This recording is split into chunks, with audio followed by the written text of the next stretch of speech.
If it's really important for you to get into libraries and into UK bookstores, you need to be listing your book on IngramSpark. IngramSpark is more traditional in nature. It's still indie publishing, of course, but it hits those traditional distribution channels.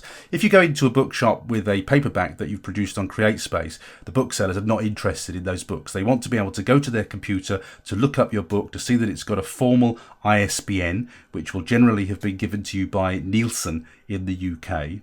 And they want to see that your book is distributed through Gardeners or one of the other channels that they see as reputable traditional channels. Now, this is what the IngramSpark site looks like. You can upload your book as you do on CreateSpace, and you can order 10 copies, 1 copy, 5 copies if you want to, just like you can on CreateSpace. The difference here, though, is in the distribution. The distribution is much, much wider in IngramSpark, and we'll look at the site in a moment just to see what those distribution channels are. This is what you need for bookshops and libraries. The other key thing that you need to know about IngramSpark is that it varies from the CreateSpace. On CreateSpace, you won't have to go and buy an ISBN. CreateSpace will give you a free CreateSpace assigned ISBN number. This is this unique identification number for your book. With IngramSpark, you will not get that. So you're going to have to pay to buy an ISBN. Now, I've put the link for that on the screenshot that you can see there now. And I bought ISBNs. I buy my ISBNs in groups of 10. It used to be quite a very basic system until fairly recently. You used to pay for your ISBNs. It was £100 and something, I think it was, for 10 ISBNs. And you would just assign one ISBN per book. IngramSpark would require that for you to list the book, and you'd get those ISBNs on an Excel spreadsheet. But now it's all electronic. That's a fairly recent thing, but it's much easier to get those ISBNs and just buy them as you need them. What I would suggest to you, though, is it's generally not worth buying just one ISBN unless you're absolutely certain that it's the only ISBN that you're going to need, because it's disproportionately expensive. You want to be buying at least 10 ISBNs in a block. So the thing about IngramSpark, it is slightly more techy. It will help you with the cover. It doesn't have a cover creator. You have to get your cover created by a designer and upload it. So again, CreateSpace has a cover maker. You can very easily make a cover without any technical skills. But on IngramSpark, you're going to have your cover set up to the correct specifications by your book designer. So that might mean you're in for slightly more money to get a designer who can do that. The other thing that I've had some issues with in the past is something called embedded fonts. So you upload your book as a PDF file, and it needs to have things called embedded fonts. This makes sure that your book is consistent from what you upload to what is seen in the final book. That can also create some minor technical issues.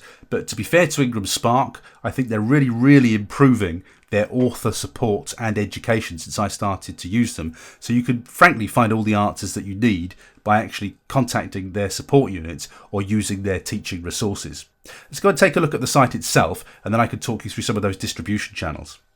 I think this is the key to IngramSpark, and this is why you would want to use IngramSpark over CreateSpace.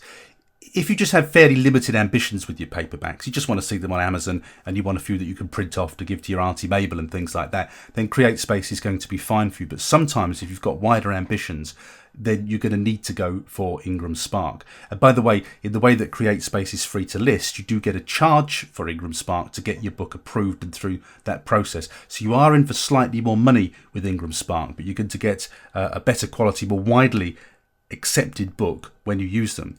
And you can see on the screen right here that your book will be distributed around the world or available around the world through independent bookstores, online stores, the chains, the big and the little chains, ebook retailers, niche retailers, libraries, schools, universities. And if that's really important to you, then you've got to use this channel. So if you have a look at the print distribution partners all over the world here, unfortunately, CreateSpace really just can't match this. It can't do this, and this is really why you've got to be on IngramSpark. And I think a couple here that you may recognise. Bertram's is really quite important in terms of book distribution. Foyles obviously is. Waterstones is a really key place that you would want to be in, and so is Gardeners. And the bookshops will generally look for places like, they'll look for you on places like Bertram's and Gardeners. And of course, it's going to be really prestigious to be in Foyles or Waterstones. So you can't do that on CreateSpace. You've got to do that on IngramSpark. So if that's important to you, you are going to have to get involved with IngramSpark. Slightly more difficult, slightly more complicated, but don't let that put you off, because they will support you through that. Of course, also you can access lots of online retailers, and look at this great list of online retailers that you can access via IngramSpark as well. So if that distribution is really important to you, I think you've really got to go with IngramSpark. If you don't really care, you just want to have a paperback to wave around and have on your shelf, then CreateSpace is the choice for you.